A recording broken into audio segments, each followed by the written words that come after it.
ఒక మెడిసిన్. ఇది కేవలం డిజైన్ కాదు, దీని వెనుక సైన్స్ ఉంది. కుండపై ఉండే ఈ చిన్న దీపం చీకటిని తరిమి కొట్టే జ్ఞానానికి సింబల్. ఆ దీపం ఆరిపోకుండా చూసుకోవడమే ఒక ఛాలెంజ్.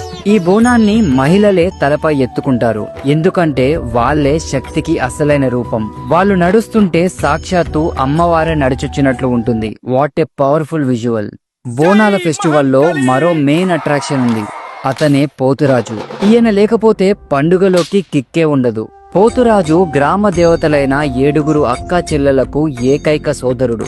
సింపుల్ గా చెప్పాలంటే ఆయన అమ్మవారికి అలాగే ఆ తల్లి భక్తులకి బాడీగార్డ్ లాగా.